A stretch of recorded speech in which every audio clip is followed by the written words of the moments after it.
Is that how you get ready to cook supper? That's how I psych myself up. Matt and I are going to... We've got a sweet little one here, as you can hear. Matt and I are going to tag team supper tonight. We're going to have one of our favorite meals, really simple, which is soup beans. We're using pinto beans. We might say soup beans and use a different kind of beans like Great Northerns or something, but most of the time it's pinto beans. So we're gonna eat pinto beans. We have, I guess, eat all of our ones we can. There's a couple of jars left, Is there? and I'm thinking about giving them to her for him. Okay, because he likes them. Woodrow, for Woodrow to eat. Anyway, we've got more we're going to can, but we haven't got that done yet. But tonight, Matt's going to make them just in his old-fashioned pressure pot that he likes to use. And so the last time we did a video where Matt used that, we had so many questions about it. We're going to do more of an in-depth and let him really explain and let you look at the pieces and all that. But what else are we going to have to go with those? Those will be wonderful just in themselves. Of course, we got to have cornbread. We got to have that. Cornbread, side meat, or salt pork, whatever, streakoline, wherever you're from. Fatback, whatever you want to call it. It's very salty. A lot of times we show that in our videos and people say, well, isn't that just bacon? It's salt cured, so it's got lots of salt. Right, and it's lots of good. It is. Some people, even Matt's mama would do this, would like put it in some water and soak out some of the salt. We never do that. We leave the salt in it. Yeah. Sorry, go ahead. I don't know what I was doing. What else? We was naming off the stuff we was going to eat, Gonna have some roasted beets, some chow chow that we canned, some green onions out of the garden, and some of my hot tomato pickles. So it sounds like it'd be a feast. Sounds like I'm gonna get injured. Just the cornbread and the beans and those green onions is a meal to me. That's enough for me. Yeah. So we're going to get started first off with the beans and let Matt talk about the pressure pot. Pressure pot. What do I want to keep calling it? I don't know. I think you need to do some reprogramming in here. I think I do too. You need to do a delete and reboot. Okay, so here's the up close view of the pot. 2 pieces. What brand is this, Matt? 3 pieces. Sorry, I forgot about the jiggler. This is a Miromatic 4-quart, and it's quite old. It I'm pretty certain it come from my mother. I think it was Miss Cindy's, Yeah, and years and years ago she used it, but in her later years I don't think she did. No. So, but it's an old pot. Well, you said 3 parts, but really there's a 4th part, and that's this. It's got a gasket inside it, and this one probably should be replaced. It's getting a little rough, and I think, if I'm not mistaken, you can still get the parts to redo these. You can get the gasket and the weight. We call it the jiggler. And it also has a little pressure relief on it also. This one's all metal, and I don't think it needs replacing. But I'm going to have to get online and try to find a gasket for it, and if I do and they have this other stuff, then I'll just get it all together. But that's basically all the parts to it. So explain how it works. So what it does, whatever you put in here, you can put dried beans, meats, any kind of, especially a tough cut of meat, and you put enough water in it. I mean, I don't know. I always do that I just eyeball it, Make sure that what I do is make sure it's got enough water to last the amount of time under pressure that I think it needs without it steaming all the water out. You don't want all the water to come out, in other words, because if all the water comes out of it and it quits letting the pressure off, then it can build more pressure, and it can be dangerous. Not to mention it'll ruin the food if it can't cook it in the liquid under pressure. But that's not to say that you need to fill it all the way up with liquid. Most of the new pots or newer ones, they actually have a fill line marked inside them. This one does not. I kind of know how, about how high or about how much is too much. When I do something like beans, I'm going to cook them a little bit longer because they're dried. I mean, they're completely dried now, and we're going to eat them for supper in an hour or 2, so it's going to have to cook a little longer than something like, if you did, like pork ribs or something like that. I'm about 10 to 15 minutes at the most would more than get those done. These beans are going to probably go for at least 30 minutes. So that's how I gauge how much liquid goes in it. I want to make sure I've got way more than what I need for that amount of time, so I know that it's not going to run out. So let's talk about, you can explain some of the, so once you put your food in there and you put your water in there, you put this on and it locks in place. Yeah, it just goes on. You twist the handles together and that lid is literally locked to the bottom. And then this weight has 5, 10, and 15 pound increments. You know, a lot of recipes, old recipes, will have a weight and a time attached to the recipe for the old pots like this. I generally do everything on 15 pounds, and that's the maximum pressure. That's just the way I've always done it. Occasionally I'll do something on 10. I've never done anything on 5. And that's sometimes in cannon-like recipes, that's in relation to your elevation. Correct. Yeah. Correct. I've just always done it on 15, and all that thing does is just sits on there and creates a weight, and that steam, as it builds steam, it's building pressure inside, and the pressure in the pot creates the steam. The steam comes up through this little vent and begins to lift this weight, and it lets a little pressure off and it'll set back down, and it maintains roughly a 15 pounds of pressure inside the pot all the time. So if you're cooking something like beans or anything really, if you put it on a stove eye that's just red hot and it stays red hot, it can be cooking a little too hard, and the stuff that's whatever's inside the pot can possibly get up and block this vent. And if that happens, if it gets up in here and blocks that little hole, then it quits letting steam off, and if it quits letting steam off, then it's building more pressure than it should. You know, a lot of people's had them blow up or had the weight blown off.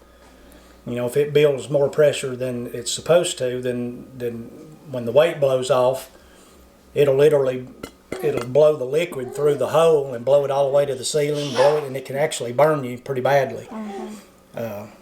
But how you would know that, you'd have a heads up for that. I mean, almost in every situation, because the jiggler would quit jiggling. It goes silent on you. If you are going to use one of these, you have to be attentive to it all the time, and I am, because I use one a whole lot, you know, a pressure canner, and it's the same concept. But I'm always listening for this and listening to the tone of it and how fast or how slow it's going, and making sure that I can still hear it at all times. I think a lot of what made the Instant Pot so popular is you don't as much have to do that. People just push a button and walk away from it, and then the little digital alarm will go off and let you know it's done. This requires more attention and more, I think, just more, being more safety conscious, in other words. And I like it because it's just an older way and it's mechanical and not digital. It's just and to me, I think it builds more pressure than the Instant Pots. I think it more thoroughly cooks things, you know, especially something like beans or like raw meat or something. I think it builds a little more pressure, and it more thoroughly cooks them, in my opinion. But if you did hear it, if it quit jiggling and you couldn't figure out why, you would immediately turn the stove off, turn it off the heat. Get off the heat and get away from it and let it begin to cool. And once the pressure's all the way off the lid, then you can open it. And that's another thing. You can't ever open this lid while it's under pressure. Yeah. Ever, because it'll... all that stuff will come out and burn you. Yeah, And there's been people burnt badly and hospitalized with these things. Yeah. How you can tell if it's still under pressure, even when the heat's off, is just take a fork or a spoon or a butter knife or whatever, and just stick under it and lift it a little bit. And if there's any pressure still in it, you'll be able to hear it. It'll let it off and you can hear it. And that's how I gauge when I can take the lid off, is when I can lift that thing, or I'll take it all the way off with a pair of tongs and nothing comes out. You can pretty well take it off, take the lid off. But they're just neat old timey cook pots, and I really like them. And they make the food taste fantastic because you can whatever you're cooking, you can add the seasoning in this pot to it, and that pressure will literally drive the seasoning into the meat or the beans or whatever it is. And it's actually, that seasoned taste is actually in whatever it is you're cooking. And then it's also the attraction of it is the speed at which you can cook. Just like the people that use like I use the Instapot, but it's the speed at which you can do it because it does it so fast. A lot of people in that last video did leave comments that their mother, themselves, their mother, their grandmother, their aunt, whoever, used them all the time. So Granny never did. She just used pressure canners to can her food. She never used them one to cook in. But my grandmother blew the weight off these things multiple different times because she would forget. She'd forget because she had a lot of kids and had a lot going on and had a big garden to raise. She'd put stuff on the pot and then get to doing something else and forget about it, and it'd boil all the water out. I pinched his finger, I think. Anyway, they're just a neat old pot from the past that I've just kind of enamored with them and always have been because I remember listening to them when I was young. Mama cooked on one some, and I remember being at my grandmother's and hearing that thing, hearing the jiggler jiggling. And that's what you need to listen to is the jiggler. Always have that. You have to train yourself to be listening to that at all times. Okay, you ready to make us some beans in it? I am.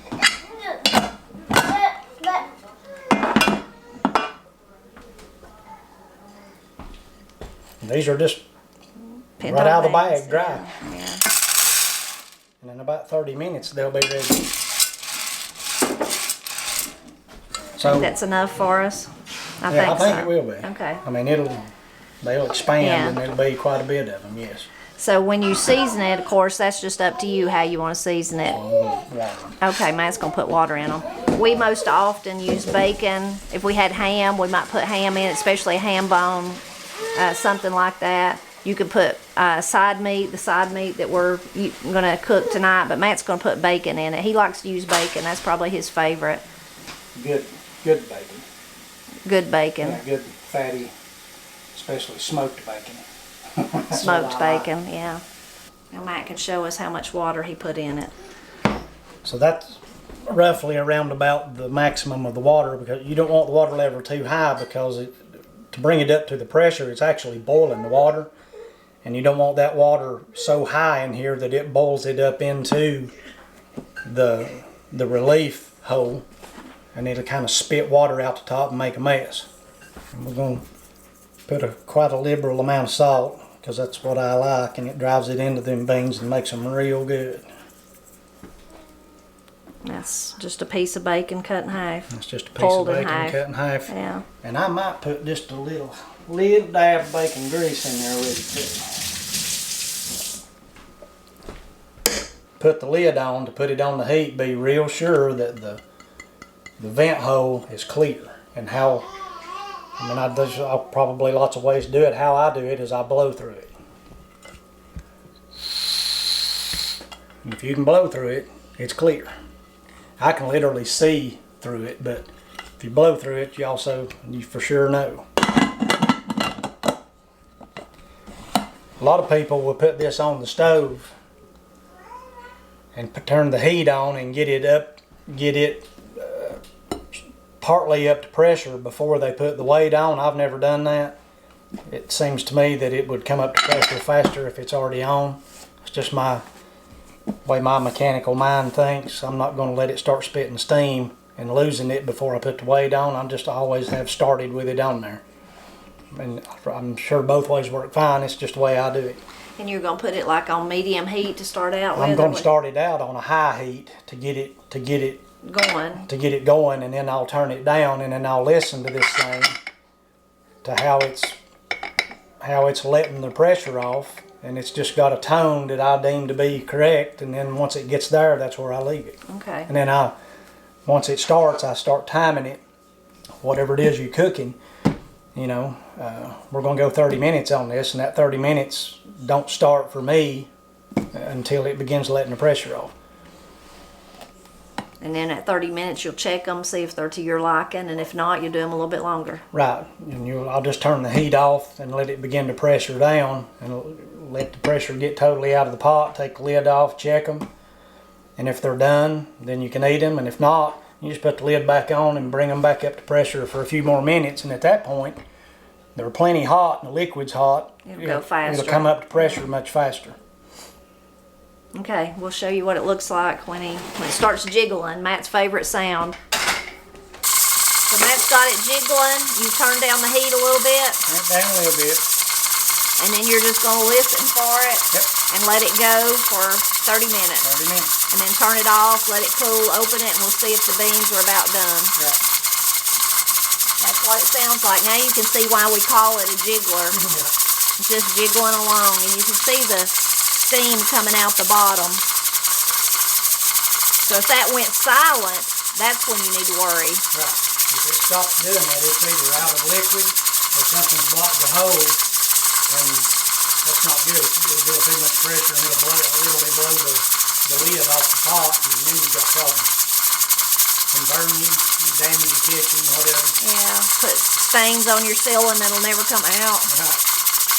That'd be the least of your worries. You wouldn't want to get hurt. Even though Matt just put the beans on, he said I better come out and get the onions right now because we've been having so much rain. We have rain showers all day, and this is a little break in between the rain. So I'm just going to pick several of them. I probably should just finish out this row, pick the rest of the ones in this front row. We've got a few more growing back in the back, just green onions, and then we have of course, our Egyptian walking onions and our potato onions. But I'm going to get these. Can't resist doing some weeding while I'm out here, while the ground's so soft. It's easy to pull them out. We've replanted in between, planted some other stuff. Of course, the rain's helping our garden, but it's also helping all the weeds. That one's awful little, but I'm going to get it anyway.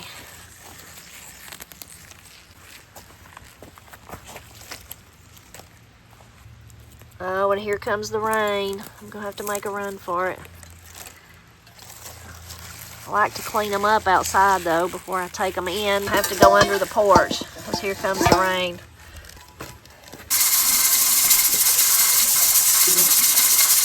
Keep adjusting the heat till you get that sound, and that's correct. So you probably heard Matt saying that, but this is where he wants it. This is how he likes it. So Matt's turned off the heat, and you can see how it's continuing to let out a little bit of pressure and then stopping. Once it completely quits that, Matt can take off the jiggler. We'll open it and see if the beans are done or not. Takes it a few minutes to cool down, though. It does. While Matt's waiting on his beans to see if they're ready or not, I'm going to go ahead and I've peeled the beets, and I'm going to go ahead and chop them up, and I'm just going to roast them in the oven. Just an easy way, easy, quick way. We like to eat them like that. Our beets that we did not grow these. I wish we had, but our beets didn't do no good this year. Some years are like that. It's not good for this or that. Someone had said maybe my seed was bad, like if it was, you know, if I'd had it for a while, but the last time I replanted and I used brand new seed, and they didn't come up either. Just spotty. Come up here and there, just spotty.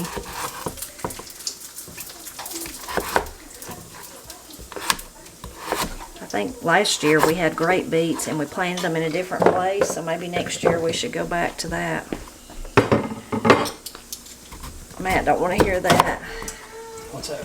Where we planted them last year was by the okra and the cabbage. Man, it gets crowded over there, but they did do better. I don't know if that was it though, or if this is just an off year.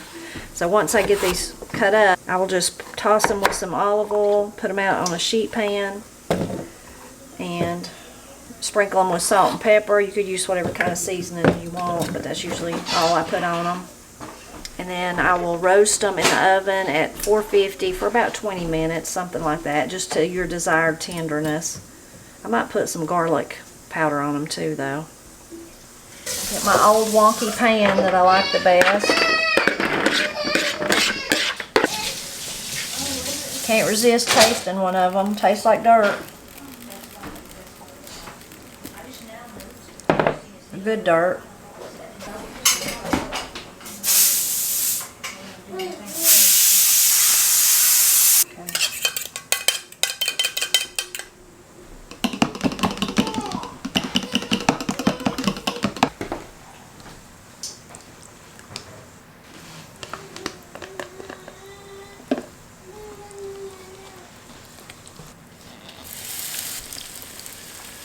This is full service cornbread making. Matt's putting the pan, got it out for me and putting it back. Moment of truth. See how they did. Now, don't grab that with your fingers because it gets hot. Very hot, very, very That's hot. how I know. How do you know? Because you done it yourself one time? Just once, long, long time ago.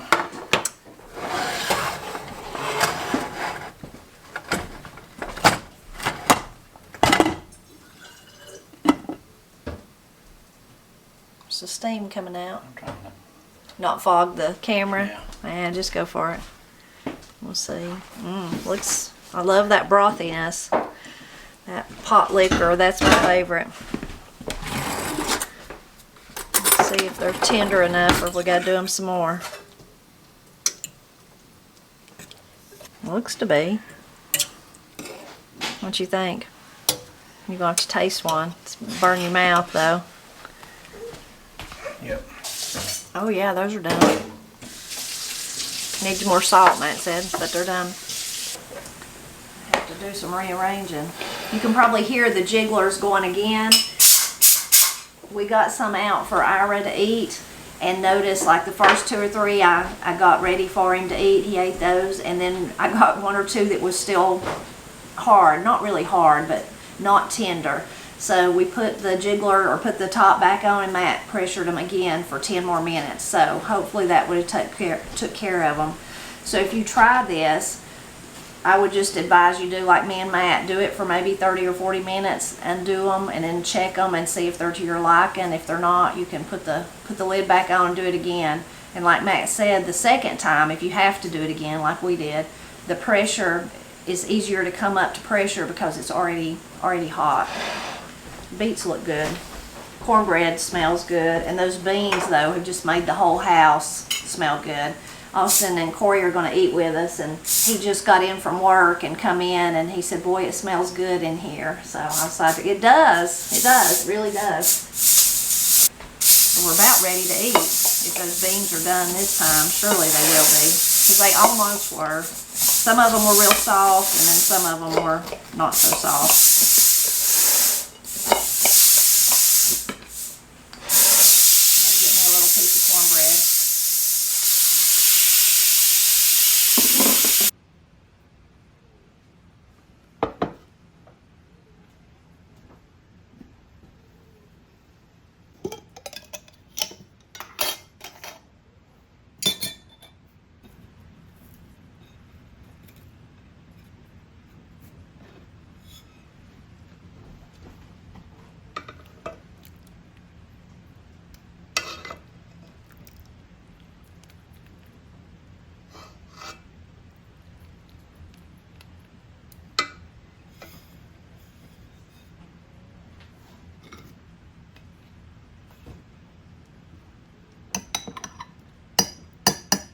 Chow chow we made last year.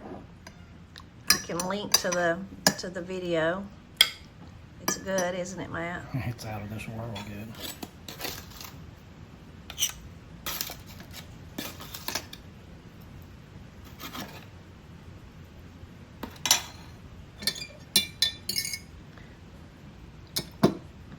Matt's hot tomato pickles, I can link to those too. He loves them and Austin loves them, but the rest of us, they're too hot for us.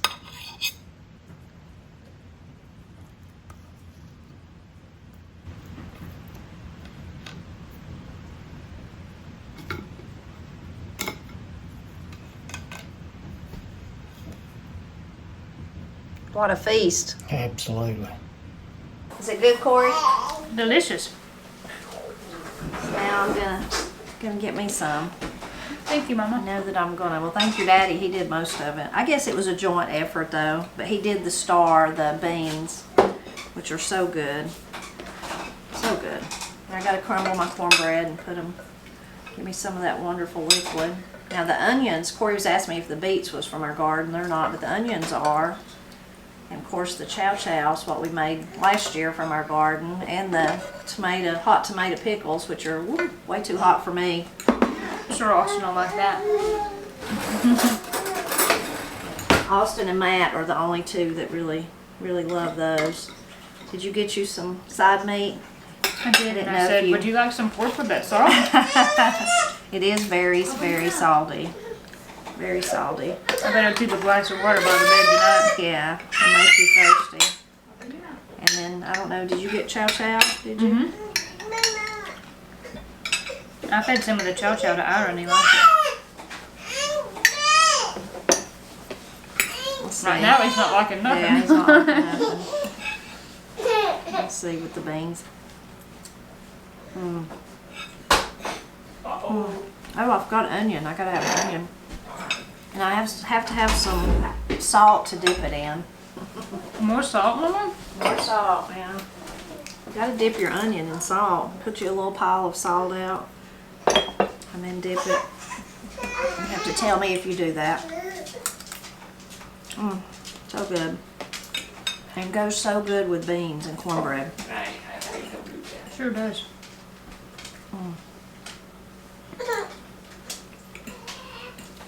I've already tried one of the beets. They're good. Delicious. What was it you said as soon as you tried one? Nothing. Huh? Nothing. Yes, say what you said. I said, it tastes like dirt. But good dirt.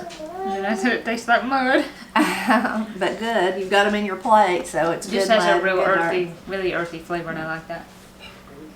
It's just like one of my favorite meals though, the beans and the cornbread, and whether you have the beets or if we'd had fried cabbage or kraut or fried potatoes, it's just the beans and the cornbread that do it for me, and the green onions. We could have had kilt lettuce.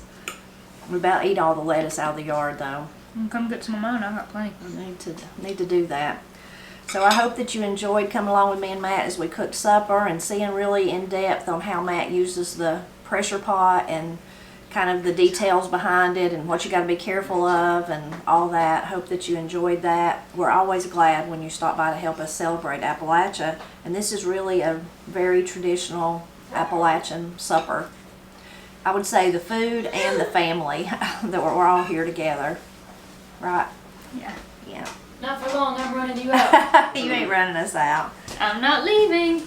We refuse to leave, right, Corey? Well, it'd be hard for you to leave since this is your house, so there's that. If I can take the whole pot of beans with me, I'll leave.